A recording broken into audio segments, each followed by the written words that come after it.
Hindi lahat ng baha ay galing sa ulan. Minsan, galing yan sa kababawan ng sistema. Mga proyekto na dapat ay protection sa mamamayan, nagiging kontrobersya ng bayan. Di ba?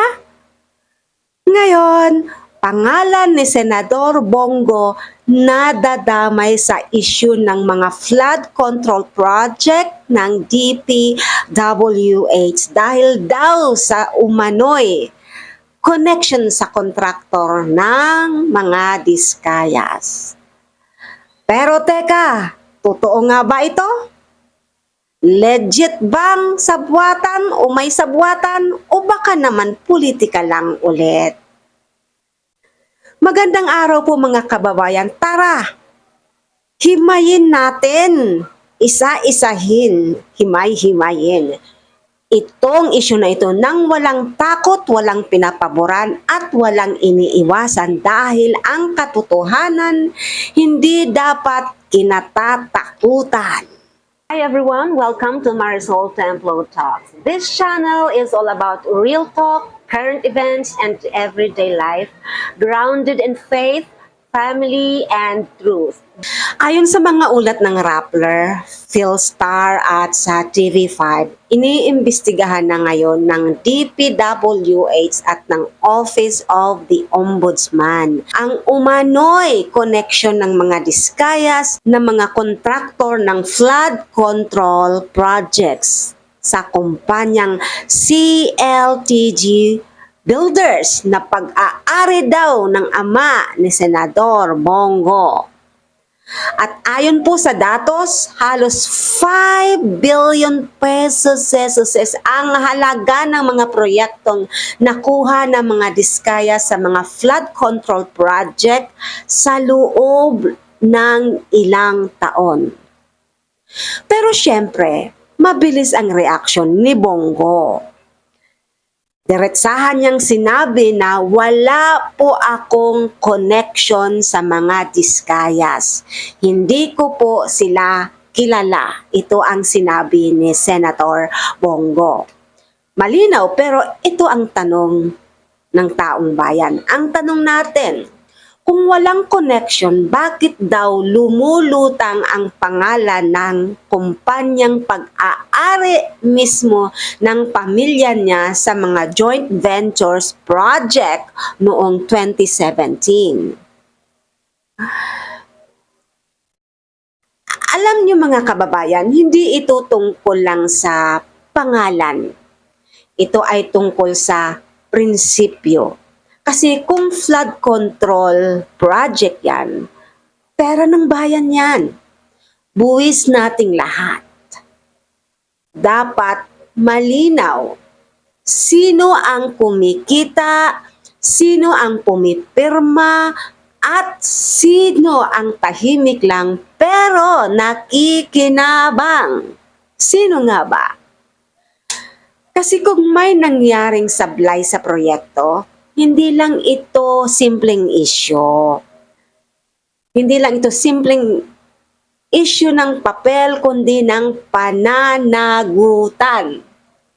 Kaya saludo tayo sa Ombudsman at DPWH na nag-iimbestiga. Ano po? Walang problema kung gusto ni Bongo na linawin dahil kung talagang malinis, mas magandang buksan sa publiko. Di po ba? Para klarado. Pero kung may tinatago, alam natin ang kasabihan. Ang baho, kahit tabunan mo ng semento, aangat pa rin sa baha. Kaya dito, malinaw, gusto lang ng taong bayan ay katotohanan. Tayo, gusto natin ng katotohanan. Hindi propaganda, hindi drama, hindi script lamang. At sana lahat ng opisyal ng gobyerno, ay matuto.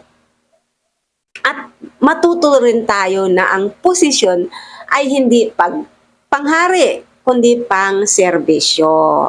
Hindi pwedeng gawing hari ang sarili dahil nasa posisyon. Serbisyo, kaya nga kayo tumakbo, kaya kayo binoto ng taong bayan, di ba? To serve. Mga kababayan, tandaan po natin, ang kapangyarihan ay pagsubok, hindi pribilehiyo. Lahat tayo pwede maudyukan ng tukso. Sino ba namang hindi, di ba? May tukso talaga eh. Pero yung tunay na lingkod bayan, hindi natatakot masuri. Hindi natatakot kasi alam niyang malinis siya, di ba? Transparency. Yan ang tunay na sukatan ng katapatan. Yung nagiging malinaw, clear, transparent. Kung wala kang tinatago, harapin mo kasi kung ayaw mong maimbestigahan, ibig sabihin, may ayaw kang ipakita. O ba? Pero kung talagang inosente, ipakita mo. Pakita mo sa bayan ang ebidensya. Para wala nang iniisip ang mga tao. Di ba? Para clear ka. Kasi sabi nga sa Biblia, that truth will set you free. Pero bago ka mapalaya, masakit muna yung proseso. Kasi may mga investigasyon yan eh. Siyempre, nadadawit. Kailangan linisin. Sa bawat iskandalo, hindi lang pangalan ang nasisira. Tandaan po natin yan. Tiwala ng tao, nasasayang. Nasasayang ang tiwala ng tao. At kapag nawala na ang tiwala ng taong bayan, wala nang halaga ang titulo. Wala nang halaga yung titulo mo, posisyon mo, o apelyido mo. Kasi nasisira eh.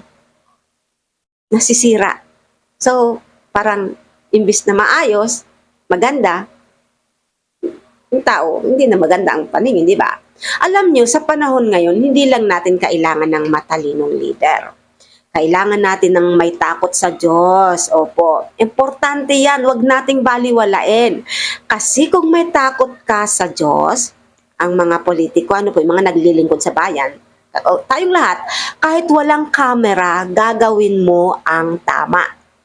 Kahit walang investigasyon, aamin ka kung nagkamali ka. Ang hirap talaga kasi umamin nila eh, di ba? Hindi nila basta maamin yan. At kahit walang boto, paglilingkuran mo pa rin ang bayan. Kasi, di ba, gusto mong maglingkod eh. Ba? Kaya sana sa lahat ng nasa kapangyarihan, huwag nating kalimutan. Ang accountability ay hindi banta, kundi oportunidad para patunayan na tapat ka. Na wala kang tinatago, na ang gusto mo lang talaga ay magserbisyo at isa kang totoong tao na kung nagkakamali, nag-apologize, nagsusorry, di ba? Yung mga ganun. Sa dulo mga kababayan, tandaan natin, hindi tao ang tunay na huhusga, kundi Diyos. Pero habang nandito tayo sa mundo, tungkulin po natin manindigan sa tama. Kailangan po, sa tama tayo. Kaya kung gusto mong manatiling gising sa katotohanan, like and share at subscribe ka dito sa channel na ito, sa channel ko, na hindi natatakot sa totoo, mabagsik pero mabait at pantay. Kasi dito sa Real Talk Vlog, hindi lang ito opinyon, mga kababayan, kundi paninindigan. Ako si Marisol, sa Marisol Templo Talks, nagsasabing ang katotohanan kahit gaano mo tabunan, lilitaw pa rin. Di po ba?